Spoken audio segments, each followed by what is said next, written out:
Hello guys, কেমন আছো তোমরা সবাই? আশা করি সকলেই ভালো আছো। সো আজকে আমরা পড়বো হায়ার ম্যাথের আংশিক ভগ্নাংশ। আমরা পূর্বের ভিডিওতে আংশিক ভগ্নাংশের প্রথম নিয়মটা পড়েছিলাম। তো আজকে আমরা আংশিক ভগ্নাংশের রোল নাম্বার টাইপ 2 পড়বো।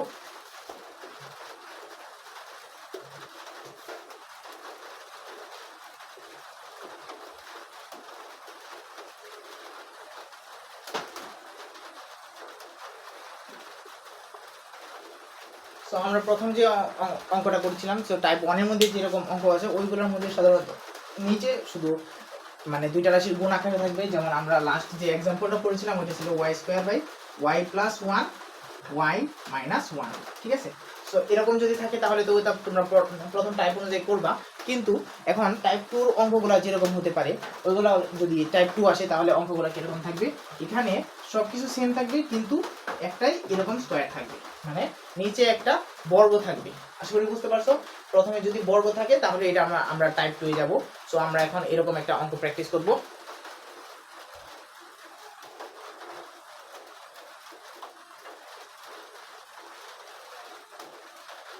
এখন আমরা যে অঙ্কটা প্র্যাকটিস করব সেটা হলো, আমরা উদাহরণের মাধ্যমে দেখব সরাসরি x by x plus 3 into x minus 1 whole square, x minus 1 whole square. So এটার আংশিক ভগ্নাংশ করতে হবে। এটা হলো ঢাকা বোর্ড 2023-23 বীজগাণিতিক রাশি অধ্যায় 2। সো এখন আমরা এটার আংশিক ভগ্নাংশ করব। তো এটার আংশিক ভগ্নাংশ করার জন্য আমাদের প্রথমে যা করতে হবে, দেখো যদি বলছিলাম এমনিতে নরমালি যদি এরকম একটা সাধারণ থাকতো তাহলে a বাই দিতা। তো আমরা এটাও নরমাল যতটুকু পর্যন্ত আছে এতটুকু পর্যন্ত করব। যেহেতু x প্লাস 3 আছে তাহলে a by x plus 3 plus দিব। এখন দেখো এইটা যেহেতু স্কয়ার আছে, স্কয়ার মানে কি 2 না, তাহলে তোমার এটা দুইবার লিখতে হবে। প্রথমবার কিভাবে লিখবা?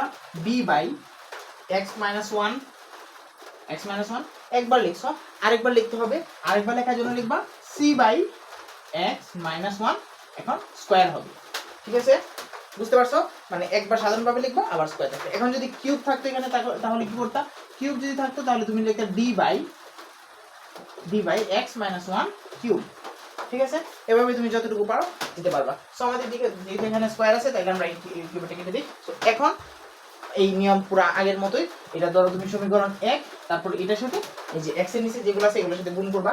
তাহলে সমীকরণ 1 ইনটু x প্লাস 3 গুণ করবা, আবার x মাইনাস 1 হোল স্কয়ার গুণ করবা। সো এর সাথে যদি গুণ করো তাহলে এখানে শুধু x থাকবে, x ইকুয়াল টু এর সাথে যদি এই পুরোটা গুণ করো a by x plus 3 into x plus 3 into x minus 1 whole square plus b by x minus 1 into এই যে x প্লাস 3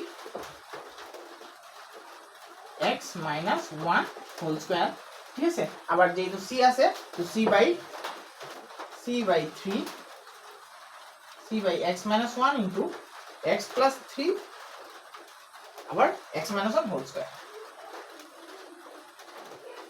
সো এখন আমরা এটা করছি। তো এখন তুমি মান বের করো, তাহলে এখানে থাকবে x equal to x plus 3 কাটা, তাহলে এখানে a into x minus 1 whole square plus x minus 1, দেখো এখানে দুইটা আছে এখানে একটা আছে, তো একটা কাটলে শুধু একটা x মাইনাস 1 থাকবে, তাহলে এটা হবে b into x plus 3 x minus 1, ঠিক আছে? একইভাবে c, দেখো একটা x মাইনাস 1 আছে না, এখানে তো c নিচে x মাইনাস 1 স্কয়ার ছিল, তো এখানে x minus 1 square x minus 1 square কাটা, তাহলে থাকবে c into x plus 3, c into x plus 3। আশা করি তোমরা বুঝতে পারছো। এখন তুমি এটার সমীকরণ 2 ধরো। সো এটা সবগুলো অঙ্ক সেমই, খালি এইগুলো একটু ভিন্ন। তো তুমি এটার সমীকরণ 2 ধরো।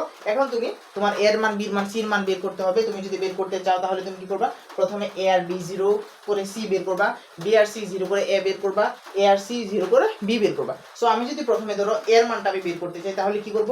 b আর c 0 করতে হবে। তো এখানে আমি যদি x এর মান ধরো প্লাস 1 ধরলাম, x এর মান যদি আমি প্লাস 1 ধরি তাহলে এখানে কি হবে? x এর মান প্লাস 1 ধরলে এটা কাটা গেলে এটা 0 হয়ে যাবে, কিন্তু তখন কিন্তু এর মানও 0 হয়ে যাবে, তাহলে আমার c এর মানটা বের হবে, ঠিক আছে? তাহলে আমরা এটাই করি, x এর মান আগে প্লাস 1 ধরি, x ইকুয়াল টু প্লাস 1 ধরলে 1 নং হতে কি পাবো? 2 নং হতে পাই কি পাই? দেখো তো x এর মান ধরছি প্লাস 1, তাহলে plus 1 equal to a into x যেখানে আছে ওখানে প্লাস 1 বসাবো, তাহলে plus 1 minus 1 whole square plus B into x plus x এর জায়গায় হবে plus one plus three into plus one minus one plus C into x এর মান হবে প্লাস ওয়ান প্লাস থ্রি। ঠিক আছে, সো এখন তুমি দেখো এখানে কি আছে, ওয়ান আছে, ওয়ান লিখলাম। তারপরে দেখো প্লাস ওয়ান মাইনাস ওয়ান কাটা হলে জিরো, এই পুরোটা তাহলে জিরোর সাথে যা গুণ করবা জিরো হবে, পুরোটা জিরো হয়ে যাবে। তারপরে প্লাস দেও, তারপরে দেখো বি প্লাস ওয়ান মানে বি ইন্টু ফোর। ঠিক আছে, 3 + 1 4, কিন্তু এখানে আবার দেখো জিরো, তাহলে এই পুরাটার মানে কি হয়ে যাবে, গুণ করলে এটা পুরাটাই জিরো হয়ে যাবে, তাহলে এখানে জিরো লিখে ফেলি, এখানে জিরো প্লাস দেখো সি ইন্টু 3 + 1 = 4, তার মানে 4c। ঠিক আছে, সো এটা হলো আমার।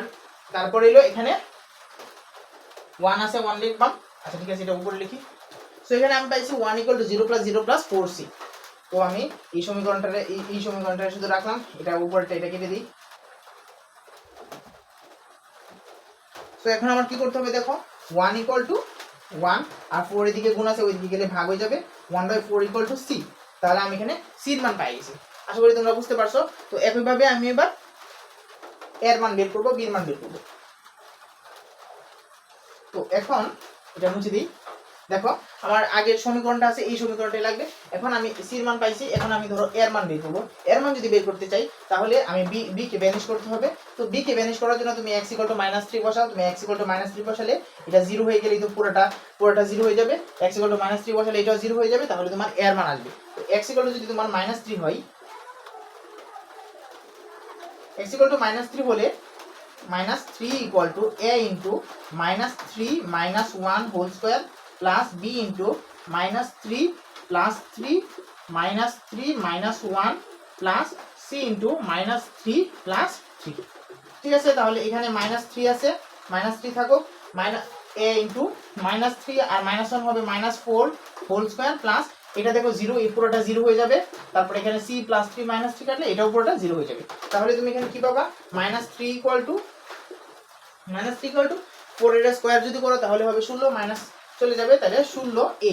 তাহলে এর মান কত আসবে, -3/16 = a। তো তুমি এর মান পাইছো, b এর মান পাইছো, না এর মান পাইছো, c এর মান পাইছো, এবার তোমার লাগবে b এর মান। সো এখন তুমি দেখো b এর মানটা তুমি কিভাবে বের করবা। তুমি যদি এখানে +1 দাও তাহলে এটা ভ্যানিশ হয়ে যাচ্ছে, আবার -3 দিলেও এটা ভ্যানিশ হয়ে যাচ্ছে। তো আমার এরকম কিছু করতে হবে যেন x এর মান ভ্যানিশ হয়, b c এর মান ভ্যানিশ হয়, কিন্তু b এর মান থাকে। এখন যদি +1 অথবা -3 বসাও তাহলেও কিন্তু b এর মান ভ্যানিশ হয়ে যাচ্ছে। সো এই কারণে আমাদের এখন একটু ভিন্ন পদ্ধতি অবলম্বন করতে হবে। সো আমরা এর মান যেটা পাইছিলাম সেটা হলো -3/16 আর c এর মান পাইছিলাম 1/4। ঠিক আছে, এখন আমরা c এর মানটা বের করব, b এর মানটা বের করব। আচ্ছা, তো তুমি যদি এখন b এর মানটা বের করতে চাও তাহলে তোমার এখানে সহগ সমীকৃত করতে হবে। সহগ সমীকৃত কি, ভালো করে বোঝাচ্ছি। তো দেখো এখানে আমার যে সমীকরণটা আছে, এই সমীকরণটারে প্রথমে তুমি করো, প্রথমে এই সমীকরণটার মানে একদম সাধারণ রূপে নেওয়ার। তো x = এখানে কি আছে, a x - 1 হোল স্কয়ার, না তো তুমি এটা মানে সূত্র দাও, a square minus 2ab plus b square plus b into x - 1 x - 3 গুণ করলে হবে x square minus x plus 3x minus 3 plus c into x, cx হবে প্লাস 3। ওকে, মানে এখানে তোমার যখন তুমি দেখবা যে একটা দিয়ে মিলতেছে না, b এর ক্ষেত্রে কিন্তু সব সময় 0 হয়ে যাইতেছিল, তো এই তখন তোমার এরকম সহগ সমীকৃত করতে হবে। তো এখন তুমি আবার কি করবা, এটারে আরো ভাঙো, তাহলে এর সাথে গুণ করো, ax স্কয়ার মাইনাস 2x, তার মানে 2ax plus a plus bx square minus bx plus 3bx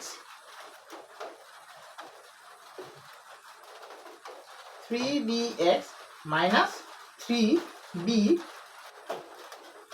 plus cx plus 3। এখন তুমি স্কয়ারের যেগুলো আছে সবগুলো একসাথে লিখবা, কিউবের যেগুলো আছে সেগুলো একসাথে লিখবা, শুধু x যেগুলো আছে এগুলো একসাথে লিখবা, আবার শুধু সংখ্যা যেগুলো আছে সেগুলো একসাথে লিখবা। তাহলে তুমি কিভাবে লিখতে পারো, x = দেখো ax স্কয়ার লিখলাম, আর কি আছে x স্কয়ার হিসেবে আছে bx স্কয়ার লিখলাম, আর কি আছে, আর কিছু নাই, তাহলে স্কয়ার গেল। এবার শুধু x এর গুলো লিখবো, দেখো -2ax লিখলাম, তারপরে আবার আছে হলো bx, তাহলে -bx দিলাম, তারপরে আবার আছে 3bx, তাই প্লাস 3bx, আর নাই, আর cx ও আছে, তো cx দিলাম। ঠিক আছে, তারপরে কি আছে এ প্লাস মাইনাস এ মাইনাস 3b, যেখানে মাইনাস 3b আছে মাইনাস 3b দিব, তারপরে প্লাস 3, ঠিক আছে। সো এখন আমি সমীকরণ পাইছি। সো এখন আমার কি করতে হবে, এখানে লিখি x ইকুয়াল টু, তুমি x শুধু কমন নিবা। দেখো এখানে এই দুইটাতে x স্কয়ার আছে, তো এখান থেকে x স্কয়ার কমন নাও। x স্কয়ার কমন নিলে তোমার থাকবে a প্লাস b, ঠিক আছে। আবার তুমি এখান থেকে এগুলো কমন নিতে পারো। আমার যেহেতু b এর মান লাগবে, শুধু আমি একটা বের করলে হবে। আমি এখানে b, যেহেতু আমার শুধু b লাগবে, তো a প্লাস b পেয়ে গেছি। বাকিগুলো আমি চাইলে এভাবে লিখতে পারবো। তোমার যদি এখানে c d থাকতো, তাহলে তুমি এখান থেকে সবগুলো এভাবে কমন নিয়ে করতে পারতো। কিভাবে করবা এবার দেখাই দিতেছি। যদি এতটুকু হয়েছে তাহলে এতটুকু থাকো, প্লাস যা আছে তা লিখে ফেলি এখানে minus. So minus 2ac minus 2ax minus bx plus 3bx plus cx, তারপরে হলো plus a minus 3b plus 3, ঠিক আছে। এখন তুমি কি করবা, শুধু ঠিক আছে এইটুকু পর্যন্ত হওয়ার পরে এখন তোমার এইটার তোমার সমীকরণ চলে আসছে। এখন আমাদের এখানে সহগ সমকৃত করতে হবে। সহগ সমকৃত কি বিষয়টা বুঝাই দিতেছি। তো সহগ সমকৃত হলো, যেহেতু x ইকুয়াল টু এই পুরাটা, তার মানে এই দিকে বাম পক্ষে x এর সহগ যেটা আছে, তাহলে বাম পক্ষের x এর সহগ যেটা আছে ডান পক্ষে x এর সহগ একই হবে। আর বাম পক্ষে x স্কয়ারের সহগ যেটা আছে ডান পক্ষে x স্কয়ারের সহগ এটা হবে। এখন তুমি দেখো এখানে কি x স্কয়ার আছে কোনো, বাট আমি তো এটার সাথে তো আমার এটার এখানে x স্কয়ার সহগ হলো a প্লাস b, তাই না। সো a প্লাস b যদি x স্কয়ারের সহগ হয়, তাহলে এখানে x স্কয়ারের তো সহগ নাই, কিন্তু এখানে কিন্তু এটাকে চাইলে আমি এভাবে লিখতে পারতাম যে x square into 0 plus x square into 0 কিন্তু মানে 0ই, তাহলে এটা আগের মতই থাকবে। তার মানে এখানে x স্কয়ার আছে কিন্তু তার সহগ 0। তো এখানে যদি x স্কয়ারের সহগ 0 আর এখানে হলো x স্কয়ারের সহগ a প্লাস b, তার মানে আমরা সহগ সমীকৃত করে পাবো, সহগ সমীকৃত করে পাই এখানে x স্কয়ারের সহগ হলো 0 আর ওইখানে x স্কয়ারের সহগ a প্লাস b, তার মানে 0 সমান a প্লাস b, দুইটা সহগই সমান। এখন তোমার কাছে কিন্তু এর মান আছে, এর মান হলো মাইনাস 3/c বা 0 ইকুয়াল টু হবে হলো মাইনাস 3/16 প্লাস b। তুমি b এর মান বের করবা, ওইটা ওইদিকে নাও, তাহলে b ইকুয়াল টু হবে হলো 3/16। তাহলে তুমি এর মান পাইছো, b এর মান পাইছো, c এর মান পাইছো 3/16। এখন তুমি কি করবা, এখন তুমি মানগুলা এই মানে সমীকরণে, আসল সমীকরণে বসাই দাও। আশা করি তোমরা বুঝতে পারছো। এখন কিভাবে বসাবা তা দেখাচ্ছি। এখন তুমি দেখো এর মান কত পাইছো, তুমি মাইনাস 3/16 পাইছো, minus 3/16 by x plus 3। b এর মান তুমি কত পাইছো 3/16, তাহলে 3/16 x মাইনাস 1।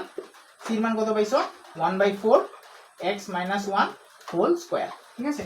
তো তুমি মাইনাস 3/16 এইভাবে লিখতে পারো, minus 3/16 into 1/x plus 3 plus হলো এটার ব্র্যাকেট দিয়ে দাও, আবার 3/16 ইন্টু 1/x মাইনাস 1 ব্র্যাকেট দিয়ে দাও, plus 1/4 into 1/x minus 1 square, ঠিক আছে। তো তুমি এখন এইগুলারে এখানে গুণ করলে হবে হলো minus 3/16 into x plus 3 plus এখানে 3/16 into x minus 1 plus 1/4 into x minus 1 whole square. তাহলে এটাই তোমার আংশিক ভগ্নাংশ। তুমি এটা সাজায় লিখতে পারো, মাইনাসগুলো পরে দিতে পারো। সো এটাই হলো আমাদের আনসার।